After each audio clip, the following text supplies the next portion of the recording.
Hello, everybody, and welcome to this World Bank event focused on addressing food loss and waste, a global problem with local solutions. As you will know, today is the first ever International Awareness Day devoted to the issue of food loss and waste. And I'm delighted that we are able to do our part to raise awareness of this mind-boggling but eminently solvable problem. Strategies to reduce food loss and waste can deliver big wins on three pressing issues of our time: food security, biodiversity, and climate change. Together with other policies and investments, these strategies can play a major part in helping countries improve the health of their people, economies, and the environment.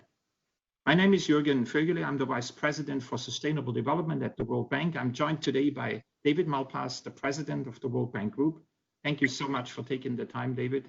By Amina Mohammed, she may be coming a few minutes late, but we will make sure she becomes part of the conversation, the Deputy Secretary General of the United Nations. By Dr. Fabrice de Klerk, who is the Director of Science at the EAT Foundation.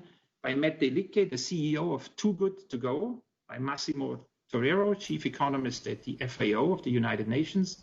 And by Junaid Ahmad, our Country Director for India at the World Bank. We will also be hearing from Geeta Sethi, who is the lead author of the series of reports that we're launching today. You can ask questions on the World Bank Live platform and via Twitter. We will get to them in the second half of the hour. You will hear it several times in this hour, but just to be clear, food loss and waste is not a trivial issue. It's a huge challenge. It's $1 trillion loss. It's about 30% of all food that's produced.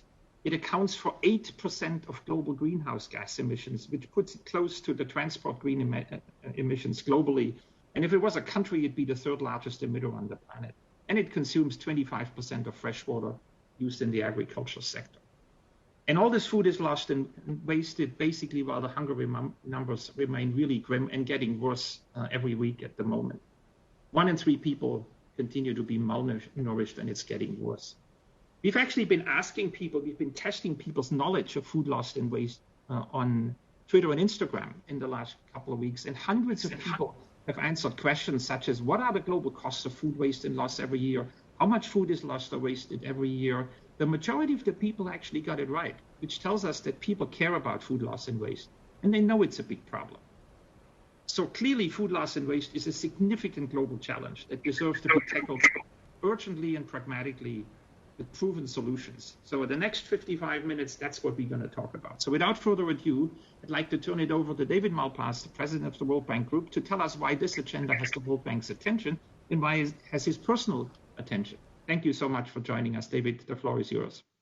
Good afternoon, and thank you, Jürgen. And it's also good to hear Geeta and Junaid on. It's a pleasure to be here, and I'll look forward to seeing Amina Mohammed. I was on this morning with her on the financing for development call that the UN is running. We're here today to talk about food waste. The pandemic has had a severe economic and health impact around the world. The food sector is critical, and it also felt the impact. In many countries, consumers faced food shortages and price hikes. Farmers were stuck with food they could no longer sell. There were restrictions on movement and business closures that led to an upsurge in food loss and waste at different points in the food chain. We all saw images of farmers forced to dump milk and plow crops back into the fields, while others ran out of food. Other shocks, such as the largest desert locust outbreak in decades, and also droughts, all showed the vulnerability of harvests to climate change. Food insecurity is on the rise in many countries. It's most acute in countries experiencing conflict and climate impacts. But hunger is also growing in rural and urban areas, where many people lost a share of their income because of the pandemic. Phone surveys that we conducted over the last few months show significant percentages of people running out of food or reducing food consumption to adjust spending to their worsening circumstances. Even where harvests are good and food is available, income shocks and rising retail prices are putting nutritious food out of reach of many households. COVID-19 has exposed long-standing problems in the global food supply, global food system. Healthy diets are too expensive for more than 3 billion people in the world. According to new data, around 57% of people in sub-Saharan Africa and South Asia can't afford a healthy diet. Price subsidies are costly and not well targeted. Food safety is another major problem in many countries. Foodborne diseases cause an estimated 600 million illnesses each year. Food systems are also a source of pollution and the main driver of biodiversity loss. And food producers are among the poorest social groups in many countries. That's why it's critical to put food systems on a more healthy, sustainable, and prosperous track. This is where reducing food loss and waste comes in. About a third of all food globally is lost and wasted. This situation is egregious when 1 in 11 people are undernourished, and that number is growing dramatically due to COVID-19. Food loss occurs because of spoilage on farms and along the supply chain. By contrast, food waste occurs when food successfully reaches markets or consumers, but is not purchased or actually consumed. A great deal of loss and waste occurs for technical, physical reasons, such as damage, spoilage, food past its expiry date, and so on. However, market forces are another driver. A mismatch between what is grown and what consumers want leads to waste. Food price subsidies or pricing that does not include the environmental cost of production are a major cause of waste, both through overproduction and poor utilization. Done well, food loss and waste interventions can increase food and nutrition security, reduce the environmental footprint of food systems, and improve the welfare of producers and consumers. There are many practical entry points to address food loss in the supply chain. Improved storage and cold supply chains are key, so are better roads, better information, and better capacity to meet food safety standards. But food systems are complex, and it's important to have a solid understanding of problems along the value chain in individual countries. We can't afford to fly blind in this area. As we see right now, nutrition is important for better immunity, and low-income workers spend a disproportionate amount of their income on food. We want our interventions to help countries achieve food loss and waste reduction targets in a way that advances health, poverty reduction, and our other goals. I'm pleased to launch today new World Bank analysis that will help identify the right entry point for countries to achieve their goals. You will hear in greater detail about this analysis soon, but first let's look at what's especially promising. To date, about 20% of our agriculture and food lending has dealt with pieces of the food loss and waste puzzle, things like cold storage and value chain logistics. We've also been working to raise awareness and increase financing to help countries tackle the issue. For example, the World Bank Treasury has issued over $2.2 billion in sustainable development bonds dedicated to food loss and waste. Our new country diagnostics will help countries better target food loss and waste investments. This is not a one-size-fits-all agenda. Every country presents a different set of challenges and opportunities. I want to give you some examples. Vietnam is a major exporter of food commodities. Here, food safety is paramount, and addressing it could reduce food loss and waste and allow Vietnam to produce more and better food and meet the standards of importing markets so that food is not rejected. Guatemala faces challenges in food security and nutrition, especially among its rural indigenous population. Investments in storage systems at the farm or cooperative levels could reduce losses and generate more sales for farm subsistence farmers, for poor farmers that are subsistence farmers. And a final example, Nigeria. Nigeria's population is expected to double from 201 million currently to around 400 million by 2050. Most of the population growth is expected to be in the south, but domestic agricultural production is in the north, and distribution takes place along a difficult north-south corridor. Here, addressing transportation constraints is important to reduce food loss and waste, and a reliable cold chain system would help deliver safer and more nutritious food to consumers. About 37% of Nigerian agricultural production is lost due to inefficient or non-existent cold chains. That's a big opportunity for investment. The food loss and waste agenda is still relatively new, but it's extremely promising. Consider the UK, one of the few countries that has made a significant stride and has good data. Food loss and waste has been reduced by 27% per capita over the last 7 years. This is a reduction of 1.7 megatons per year, valued at 4.7 billion pounds per year. That could make 4 billion meals, enough food to feed the UK population 3 meals a day for 2 months. That's an example of how action in this space can achieve real results. I hope these reports motivate partners to find ways to cut food loss and waste so that we end hunger and work together to create a healthy planet, healthy people, and healthy economies. Again, thank you, Jürgen, and thank you everyone for joining. Thank you very much, David. I think it's very clear that you are a true champion of this agenda, not only food loss and waste, but the broader food security agenda. I can testify to our audience that you've made this one of your very key priorities. We have numerous interactions in the past 6 months along this topic, whether it was on the international level, in talking about restricting trade, export bans, whether it was at the country level, how to open supply chains, etc., and now food loss and waste. So we're intensely grateful to you, David, for making this one of your key priorities, because we know that not only in times of crisis, but even in peacetime, food security and is an absolutely essential dimension of helping with poverty alleviation and building shared prosperity. It's a foundational issue, and we as an institution will continue to absolutely focus on this.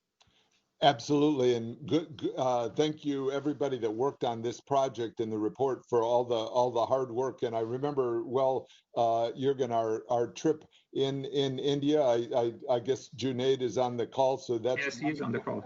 Where it's such an important part of development, where there's progress been made, but a lot more progress needed. So it's really good to have the baseline from this, or I mean the global knowledge in this report, so that people can use it in the country programs. And my hope is that we really have many more examples of countries making big steps forward in this area. That's our hope as well. As we build the diagnostics at the country level, like you said, there is tremendous opportunity. We need to find that opportunity. We need to fund it, and we need to move on with this. Rather than keep talking about the numbers, we need to solve these issues, and they are imminently solvable. So thank you, David. With that, let me welcome Amina Mohammed. I understand you're on the call. Amina, we're delighted to have you here. David already introduced you briefly, saying that he was in a call with you earlier this morning on a separate topic. I also know that you deeply care about the food systems and the broader sustainability issue. So it'd be great to hear from you, from your perspective as the Deputy Secretary General of the United Nations, how this feeds into achieving the SDGs. Where are your entry points, and how we can collaborate together? Amina, the floor is yours. Thank you for joining us. Thank you. Thank you so very much. And President Malpass, David, it was fantastic to have you this morning. Your leadership and your voice was so very important. And I think that as you laid out and set the scene for this discussion, quite clearly, the points that you made this morning on financing for sustainable development, very pertinent to what needs to happen at the country level. Can you hear me? I can. Thank you, Amina. Good to see you. I'll listen carefully. Okay, great. Well, Excellencies, friends, colleagues, this is a year that we add an important new day to the UN calendar, the International Day of Awareness of Food Loss and Waste. And addressing food loss and waste is everyone's responsibility, as we also heard from President Malpass. Today, we've got 690 million people that are hungry and 3 billion that can't afford a healthy diet. The COVID-19 pandemic could push a further 130 million people into chronic hunger by the end of this year. And yet considerable quantities of the food produced today across the globe are lost or wasted and never make it to the mouth of the consumer, particularly those who are in need. This underscores that food loss and waste is an ethical imperative and an essential to sustainability. Exactly what needs to be done varies around the world. But achieving SDG target 12.3 to halve per capita food loss and waste by 2030 will require big acts by big players, as well as everyday contributions from farmers and from consumers. So firstly, let me say, I'd like to urge countries to set a reduction target aligned with the SDG 12.3 target, measure their food loss and waste to monitor progress, and to act boldly. Secondly, we should build on and take to scale the solutions that are already being deployed to successfully reduce food loss and waste along the entire supply chain, including the levels of production, storage and processing, markets and consumption. At the production level, the deployment of ICT platforms are providing smallholder farmers with technological information to reduce losses, and they are supporting them to be more responsive to changes in supply and demand. At the levels of storage and processing, new low-cost handling, storage and transport technologies are gaining traction in developing countries, and investments in storage and related infrastructure is growing. It's getting smarter. For example, in Africa, we are seeing enhanced investments in climate-resistant drying, processing, packaging, storage, logistics, distribution, and other post-harvest activities that cut down food losses and raise farmer incomes. So much is happening at the country level.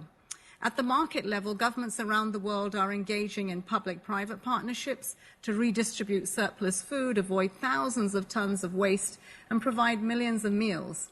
Retailers are also changing date labels to help prevent waste. Thirdly, and crucially, individually, we can take actions through the choices that we make at home, at restaurants, or at the grocery store. Wherever possible, we should buy only what we need or can properly store and plan our meals and prioritize eating food approaching its expiration date. Personal things, personal choices. Friends, successfully tackling food loss and waste means increasing the availability and access to food, reducing the environmental footprint of agriculture, and shifting towards more sustainable patterns of production and consumption. In particular, progress in this area can help countries to meet Paris commitments. Food loss and waste accounts for 8% of all greenhouse gas emissions, and by making specific commitments in the updated nationally determined contributions, RNDCs, countries could reduce emissions by 4.5 gigatons of equivalent carbon dioxide per year. Indeed, the systemic nature of the challenge and the integrated solutions needed demonstrate why the Secretary-General will convene a Food Systems Summit next year, and we know we're working closely with the World Bank on this. And as we embark on the decade of action to deliver the SDGs by 2030, this summit recognizes that transforming our food systems is central to achieving the SDGs. The summit will seek to engage as many people as possible, particularly our young people, in solution-oriented dialogues to rethink how we produce, process, market, and consume our food and dispose of our waste. We don't need to wait for the summit to take action. We should start now, and we could probably start with dinner tonight. As we tackle the COVID-19 crisis, the UN system looks forward to building on our strong working relationship with the bank at the country level. Together, we can identify local food system challenges and turn this crisis into an opportunity to rebalance and transform our food systems, making them much more inclusive, sustainable, and resilient. The first observance of the International Day of Awareness of Food Loss and Waste is an invitation for all of us to work together to build the future that we want and to help lead the way in our recovery from COVID-19 to deliver on a sustainable future for our young people and the future generations of our children. Thank you so much for inviting me, and I look very much forward to the outcomes of this meeting and the homework that it will provide all of us to do at the country level. Thank you, David. Thank you, colleagues. Thank you very much, Amina. I really appreciate you being able to join us here and giving us a very clear and comprehensive support from the United Nations system leading up to the Food Summit, as you said, and making this one of the core parts of the conversation. As you said, there is lots of opportunity. What we need to do is at the country level, understanding where the priorities are and where the solutions are and how to go about solving them. And we can do this only jointly between the UN and the World Bank, but of course also with the private sector at all levels. I think that's kind of in a nutshell where we need to drive this. And the country diagnostics are a key element of this. So thank you again, Amina, for making the time. I know this is a crazy week for you and for many at the level that you operate. So without, maybe let's shift gear a little bit and let's now hear from the author, the key author of the report, and take us through a number of slides to kind of see where we can take this practically. So let me hand it over to Gita Sethi, who's a long-term colleague at the World Bank. About 18 months ago, we sort of had a conversation and said, look, this is a huge problem. Everybody knows it's about 1/3, but that's where it stops. So how can we actually take that incredible challenge and the sort of knowledge we had into an operational space?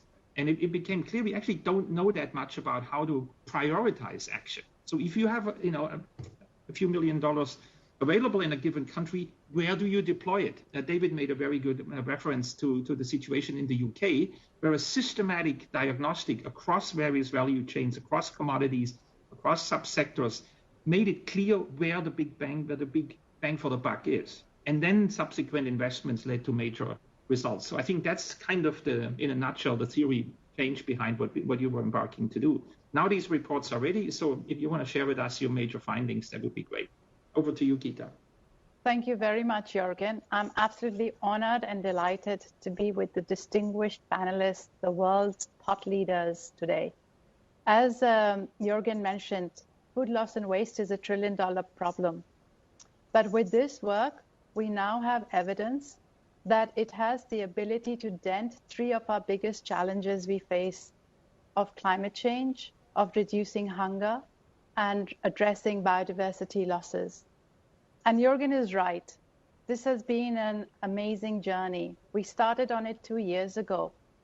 And the only data point we had at that time was 1/3 production lost. It didn't matter whether you were a US or a UK or Azerbaijan or Mali. It was always 1/3 production lost. And this one size fits all didn't feel right at that time, but we just didn't know enough.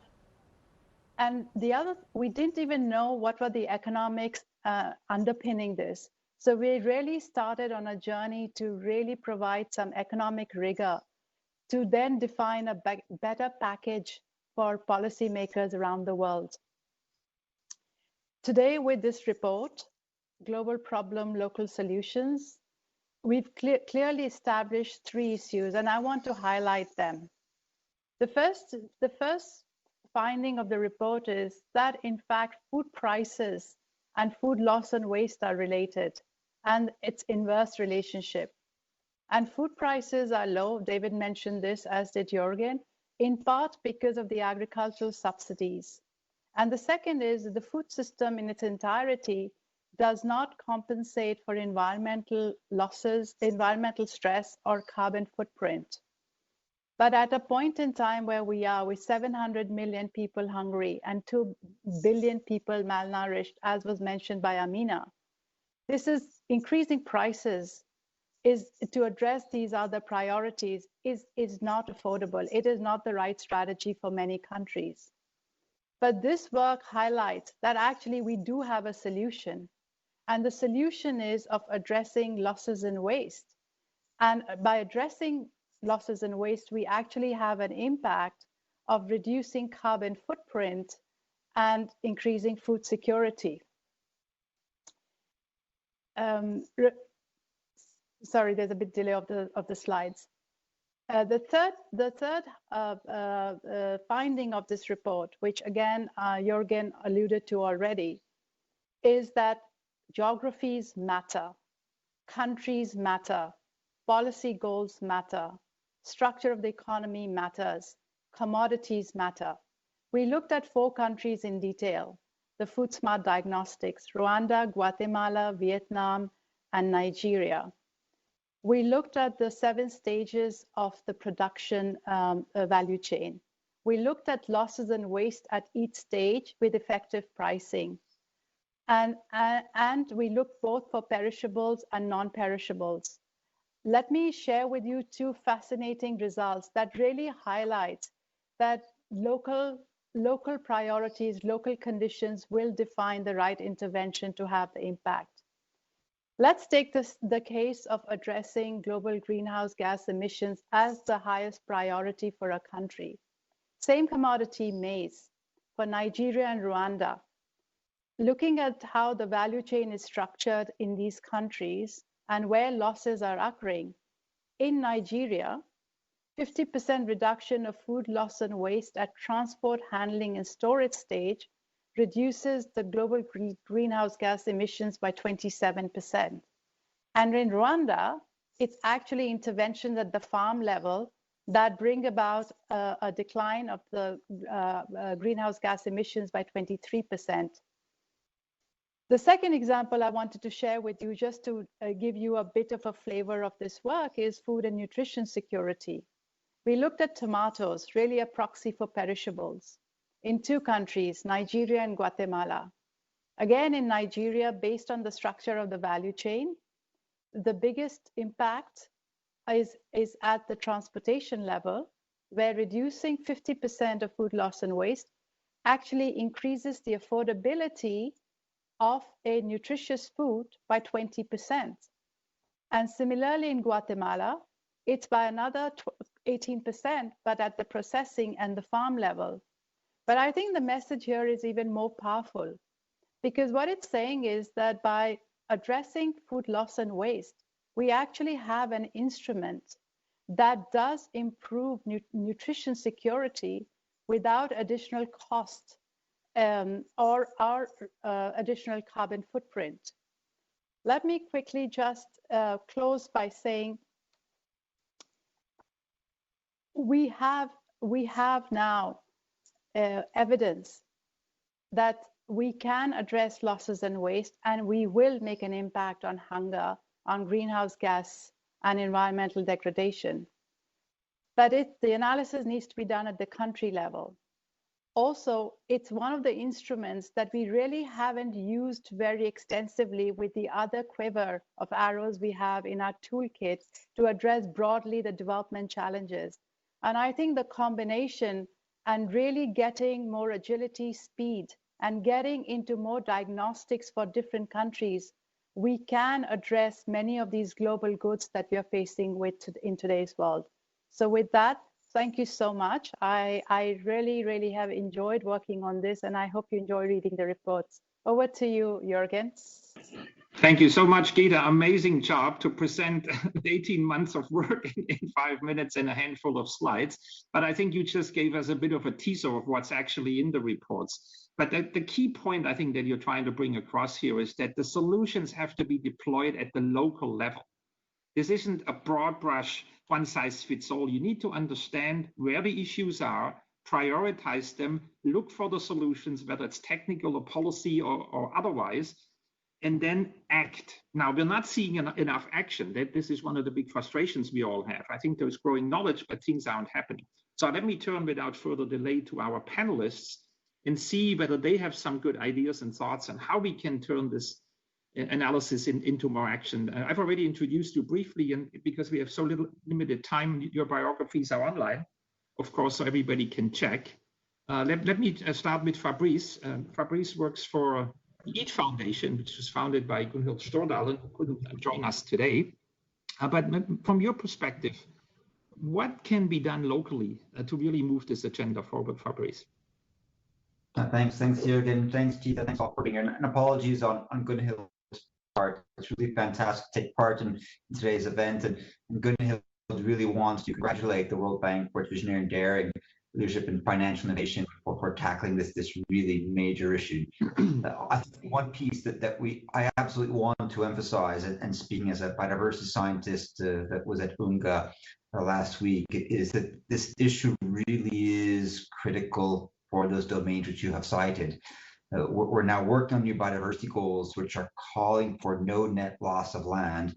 Reducing food waste and loss is a major lever in achieving that goal, as is the dietary shifts towards healthy diets. And this is a topic that Gunhild very much is emphasizing and will be emphasizing as the action track lead for the UN Food System Summit on healthy and sustainable food consumption.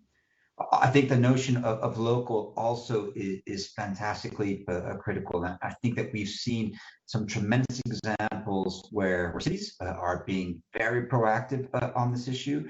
Curitiba in Brazil, which has addressed the notion of creating demand, ensuring availability, and making much shorter supply chains by installing roving farmers markets in their privileged neighborhoods. So 21 markets every month, serving 60,000 attendees, 650 tons of fresh fruits and vegetables, and a savings to consumers of nearly 300,000 pounds per month, as a means of increasing access, but by making a much tighter or much more local loop, having an impact on reducing food waste and loss. The city of Paris is very aggressively tackling this issue as well. And as you stated, using very much a systems-based approach. When you look at Paris's food strategy, changing production practices, increasing consumer shifts are central to that. And I think one of the most impressive demonstrations of this has been the city's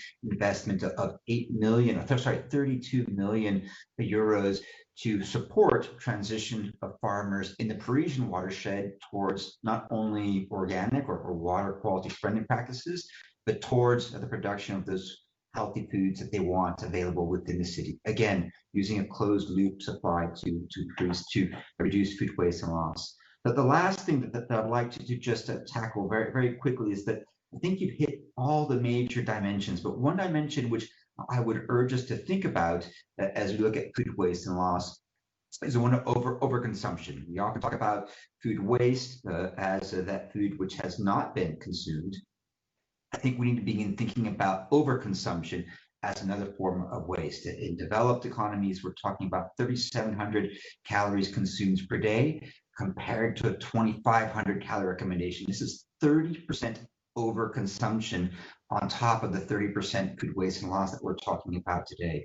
So I think transforming and thinking about not only what is rotting or not being consumed, but what is being overconsumed can be a very powerful addition to that lever. So this is really what we'll be focusing on at EAT.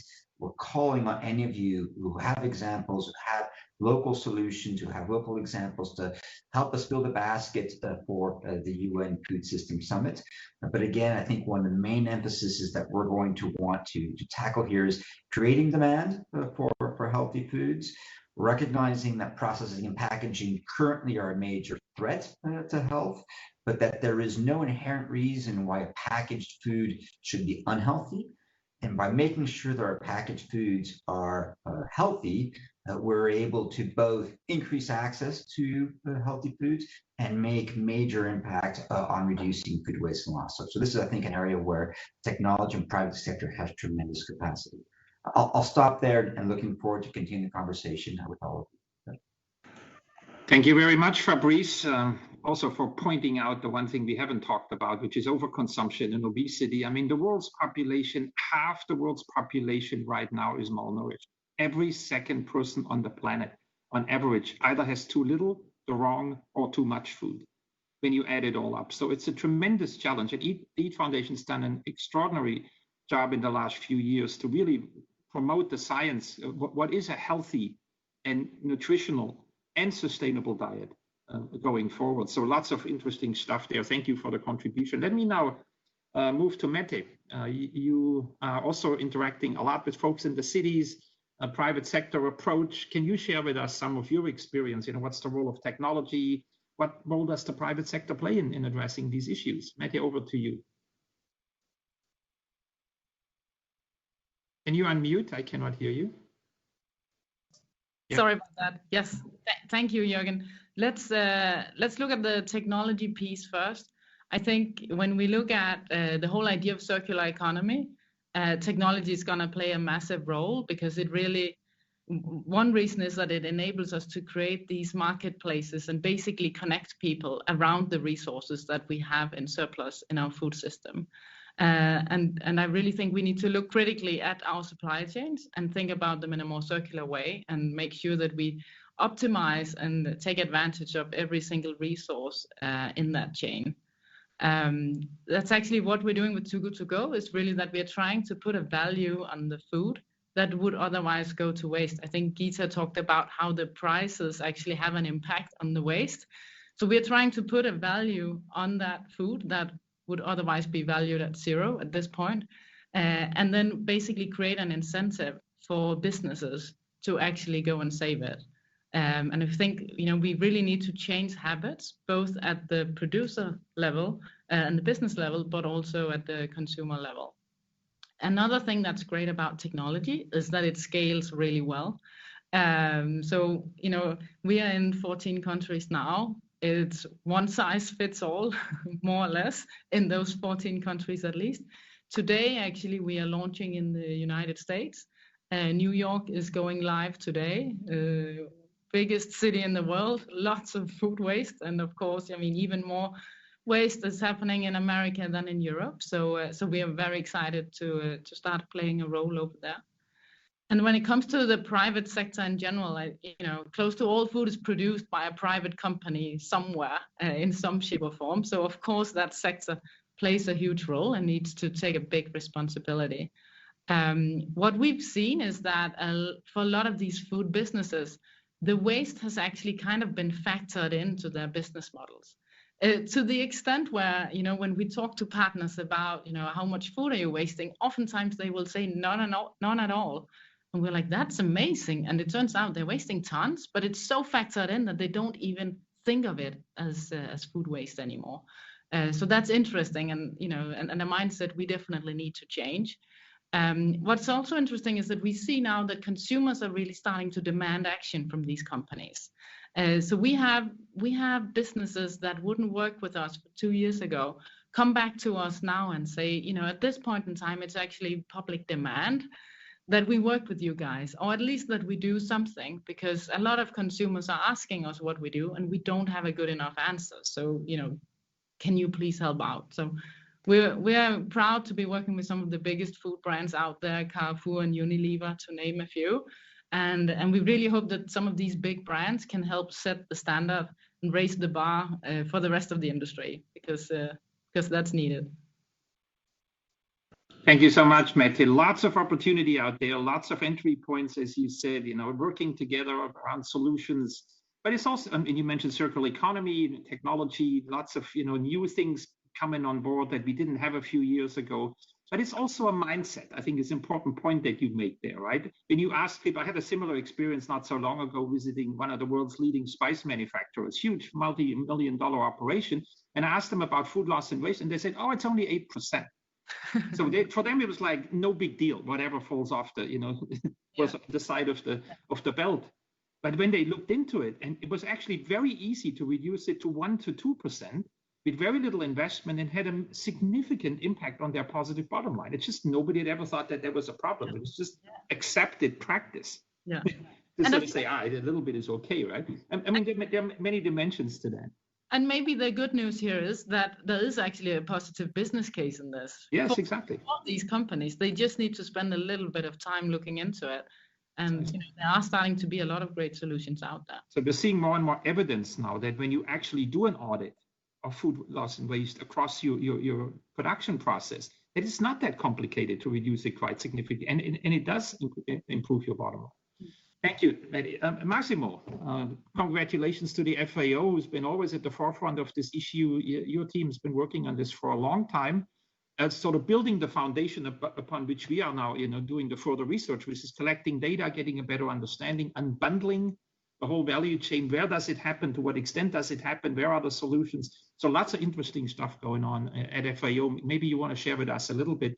What's going forward? What are your priorities? What are you focusing on, and how we can best collaborate going forward? Many thanks, Jürgen, and many thanks to the bank. We collaborate a lot with you and with Keith, of course. But let me explain briefly what we are doing. So for us, there are 4 key pillars in what we are doing in losses. One is data, big data, because we need to understand what is the number and where it is. We need to understand what means losses. People used to confuse, and we have developed the food loss index, which looks at losses from post-harvest up to wholesale included, and waste from retail to consumer, so that we can really target where is the problem. And we're using artificial intelligence to identify where in the value chains by commodity is the most common pattern, so that we can come up with solutions to those problems. The second thing is technology. So technology is central because there are ways to do things, but technology has to be looking to the context and the location, and it has to be specific. So for example, a farmer that is working in maize in Zimbabwe, or is working in maize in Tanzania, we can give them the technology of the plastic hermetic bags. But if they don't have the drying technology at the same time, they will put the grain with too much humidity that will increase the level of aflatoxins. And that will even worsen the problem. So we need to look at it into the context and how we resolve. And honestly speaking, there is very little technologies for drying for smallholders. Most of it is designed for large and medium holders. So there is a huge innovation that we need to do there. And that's where we need to identify the solutions. But not only that, we need to understand also what innovations are needed, what we need to innovate. And innovations are both on technology, but also on how we do things. For example, what we found in Guatemala and Honduras with beans, we found that normally, if you compare, what normally happens is that the government gives packages of seeds and fertilizers. In most of the cases, the fertilizers are not what the soil needs to be able to minimize and increase productivity. And the seeds, sometimes they will never arrive on time. So the farmers won't be able to resolve the problem. But when we tested providing to them incentives, what you were saying, telling them where there was a market, but explaining them what were the standards they need to achieve to be able to go to that market without giving any package. So comparing the package of the government with something where we just provide information and market access to this smallholder of beans, we found that this worked better. The farmer figured out where to find the proper inputs. The farmer figured out how to comply with the standards, but he was getting the price premium. And that's what the guy working in Mozambique on maize and making an effort to improve the way they work, drying their maize to be aflatoxin free, doesn't get incentive in the market, because he goes with his grain aflatoxin free, and somebody else goes with his grain which is not aflatoxin free. And as you know, aflatoxins, you cannot observe them. Then what happens? They get the same price. So why I will do the effort? So if we want to create really the change in the location, in the field, we need to provide the proper incentive. So we're working on that, and that's the governance component. So it's innovation and governance, technology and data. Now, how we are moving forward? We also need to identify what works and what has worked, and very quickly. And that's where we work with the private sector and we, of course, with the bank, because what we can do is create catalytic investments. We have very little funding, as you know. We can create catalytic investments of the change, but you guys, as the bank, have the strong arm to scale up and to replicate things. And that's where I think cooperation with the IFIs is central for us, because it will give us solutions. And this is extremely important right now. We are right now in a pretty tight situation because we want to see what is happening because of COVID-19. As you know, we are going into a deep recession. Most of the exports of developing countries are to the developed countries, to the Netherlands, to Europe, to the US. The exports of high value commodities, of high end, like mangoes, like fruits of high end, will be significantly reduced. And these producers, they cannot sell in the local market because the price is too low. So for them, it's a problem. So a mango producer in Peru, which produces a caliper and a size and a color of mango for the UK, won't be able to export anymore a proportion of what they used to export. And this will be left in the field. And that will be huge losses and huge complexity. So we need to find ways in which we can also expand the value chain, giving them alternatives. And that's where we are working with the bank and with the Rabobank, for example, to set up these storage facilities, cooling facilities in Africa, where we can give the farmer more resilience, but not only giving the facilities so that they have a bigger life of the produce, so until they can sell when the market is better, but also linking those facilities with technologies of information, with internet, to the financial system. So warehouse receipt systems, which are electronic and can assure that you increase access to market. So many things that we are doing to try to accelerate the process. We are bringing the joint platform, the technical platform for food loss and waste that started in the Turkish G20. We have relaunched it. And we're trying to bring all the best practices there. And we hope we can increase our partnerships with the private sector, the IFIs, to keep working on this. Thank you. Thank you, Maximo. Again, lots of opportunity, lots of good examples. The challenge is to put it to scale. Once we are identified in a country, what is the bottleneck, then we need to team up, we need to work together, like you said, put real money behind it, get the private sector engaged and do it together and really make a difference. So fantastic. Let me now turn to Junaid. We're running a little late on time, and I want to make sure I got a number of questions from the audience coming in, so give you, the panel, a chance to respond to some of those questions from our viewers. But before we do that, let me turn to Junaid, who is country director for India at the World Bank. Junaid, what is happening in India? What can India do to deal with this issue? And particularly, what do you see the cities can do on this agenda? Over to you, Junaid. Jürgen, thank you very much. What a fascinating webinar, learning a lot. If you allow me, I'm going to make an analogy. In the water sector, when I started working, one of the things I noticed is not a single water utility of India in any city could give 24/7 water. And then if you did a bit of analysis, you found out that in most of these cities, in the water utilities, about 40% water losses, which is quite incredible. So immediately the answer was fix the pipes, put in more water sources, get the pressure up. All these technical solutions came in, but they still didn't lead to a resolution of 40% loss, because ultimately we did not crack the storyline of why the governance of these water utilities were so poor. What were the incentives that kept 40% persisting? So the question we ask is, why is 1/3 loss persisting? What's going on? And I think we know today that in India, where you have marketing controlled through regulatory processes by government, where a lot of marketing has to go through government-owned markets, or you have huge subsidies on fertilizers that distort what's produced, in that kind of a production system, you don't have an incentive to be efficient. So if you're going to deal with waste and loss, you have to deal with the root cause, which is a very distorted market system. And here in India, you're beginning to see some tectonic shifts. Tectonic shift number one, today government just passed in Parliament a law that allows farmers to take their produce to any market that they want to, not to only just the government-owned market. Second, you're beginning to look at mechanisms by where governments are beginning to say water and electricity pricings can begin to change, because that completely changes the nature of production. Now, at the same time, one mustn't wait for all the big shifts to happen. As your report clearly shows, that in post-harvesting, in building warehouses, storage, cold storage, in processing, getting small and medium enterprises in food waste in the cities, that question you asked, you really have to look at how markets are created in the cities, where transportation is allowed to emerge. All of those are solutions. But the point that I'm making is, don't go quickly into a technocratic solution. Look at some of the governance and political economy that allow this 30% to persist. I think it's important that the study, and I hope the study has gone underneath that political economy, because if you do that, I think the solutions at the local level will be even more pertinent and clear. Thank you very much, Junaid, for pointing out something that has been mentioned earlier in the session. Governance is a key issue, and we cannot find solutions unless the underlying root causes are addressed. I think is a very strong message and very clear, and I see everybody nodding. I have a lot to say on this, but we only have a few minutes left, and I want to make sure we capture some of the audience questions. So let me go right at it. Maybe the first one going to Mette, if you don't mind.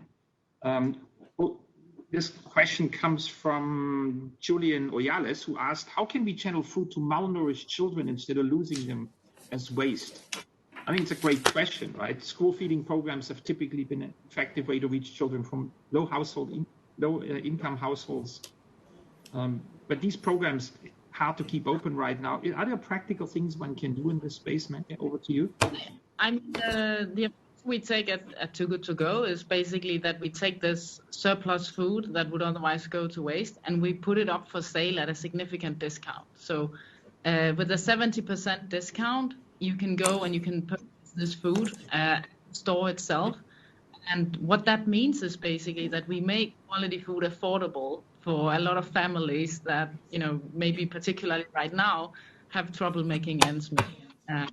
So that's the solution, the very practical solution, at least. So that you significantly take the price down and then reach out. And so this is happening around the world in a number of cities that I'm aware of. So this needs to be scaled. This is your message, right? Yes. I mean, we're in 15 countries now, and it works. Very good. I have another, I want to get a couple of responses to some of these very, very good questions. So Osata and Karim Lianda asked, what can be done to reduce hunger in Nigeria while reducing food waste? I don't know, Gita, do you want to come in on this one, or any one of the panel members wants to respond to this question? I think you did the analysis in Nigeria, right? And yes, also, I think David also mentioned in the beginning that logistics are a key part in Nigeria, but is there more to that? Absolutely. Thank you, Jürgen. And it is indeed a great question. So we looked very carefully both on perishables and non-perishables in Nigeria, and transportation, because of exactly the north-south route, is critical. And any intervention that can improve the logistics, the infrastructure, is going to go a great way forward in addressing food insecurity. But I think in addition that we haven't explored enough in many of our own work programs and thinking through this agenda in countries is the cold chain.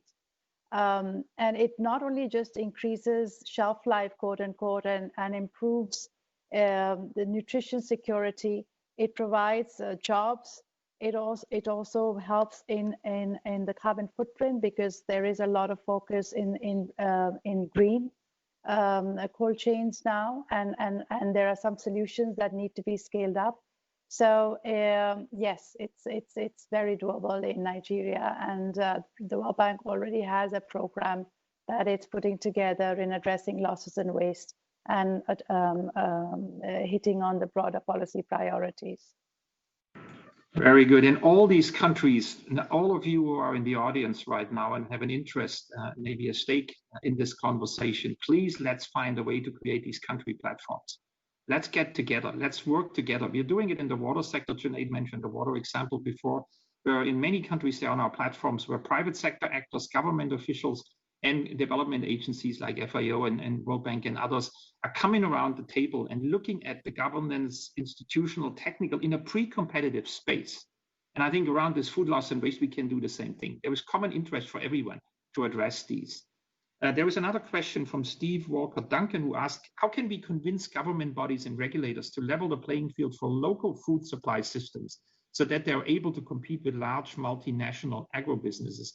Junaid, you mentioned that you talked a little bit about this, and you want to come in on this, and maybe also the other panel members, Mette and Massimo? Yeah, so two quick responses. One is that we're working with supporting the small and medium enterprises in India. And for the small and medium enterprises, we have 3 platforms. One is improving access to finance for them. Second is improving access to capacity, creating an ecosystem where they can get access to capacity support. And third is linking them with markets. So small and medium enterprise is a very important platform that needs to be strengthened. The other is actually creating a cooperation between the international and the small and medium domestic producers. So when I talked about the lifting of the farm bill, now that farmers can go directly to sellers, you can see that a lot of big international marketeers are coming in and beginning to work with farmer producers organizations directly. And so you get a incentive for cooperative marketing. And that incentive then filters back to saying, let's not have waste. Let's minimize waste, because I can get the dollars that I want for every single item that I put on the table. So it's really this whole chain of incentives, but also direct capacity building of small and medium enterprises that I think levels the playing field. Thank you, Junaid. Another very inspiring example that I put in the category of, everybody says it can't be changed. You know what? It can be changed. And when it's changed, it can have a massive implication, and it can really, move things forward in a way that people thought weren't possible. So this is the kind of thing we need to get to jointly. to unlock these regulations and let the private sector operate. Massimo, do you want to come in on that? No, only to say that people normally believe that global value chains are not inclusive, and that's not necessarily correct. So global value chains is when a product crosses three boundaries, no? three countries, for example, or it can be within a country if it's a big country like Nigeria. The important thing is that small is beautiful. Smallholders can differentiate products. And that's an advantage, because if you're able to differentiate your product and comply with the attributes that is needed, then you can get a lot of benefits and you can make it inclusive. As it was said, you need to release constraints, and finance is one of the constraints, and contract farming helps do that. But we have to innovate more on contract farming, because you don't want the contractor to be the one who lends. You want the contractor to link you to the financial system so that you get a credit history and you can be a credit person for the bank. And that requires sometimes little de-risking, and that's where governments can play a role. Because you can have some de-risking initially, and we have done experiments where we show that initial de-risking increases enormously the access to finance of a smallholder, because then the banks learn how to score the risk of these farmers. So we need to find innovative solutions, and sometimes the solutions are pretty simple. Excellent. I'd like to thank my panelists for a very inspiring conversation. Great contributions. This is complex, but it's doable. And I think we're slowly moving towards the point where we move from discussing and debating the issue to like, what do we do country by country, major commodity by major commodity, to basically unlock the opportunity, to look at the governance structures Junaid and others were saying, look at the underlying causes, understand the economics, influence the incentive system, get the innovation going, and then really put money in finance and risk, as Massimo was just pointing out, risk management around it, so that everybody understands their piece of the puzzle. So this was a fascinating conversation. I'd like to thank the audience for joining us. I hope you find it interesting and useful. And please don't just move on to the next subject. Today is a special day for this topic. Stay with us, and wherever you are, whatever you do, I think we said it at the very outset, and Amina said it in her intervention, it starts with tonight in your own kitchen, in your own dining room, but it also is a key part of what we should be doing every day. This is so big that if we don't solve this, we cannot solve climate change, and we will not solve other issues that we are facing on this planet. So with that, thank you everybody, and I wish you a good and enjoyable and successful day. Bye-bye.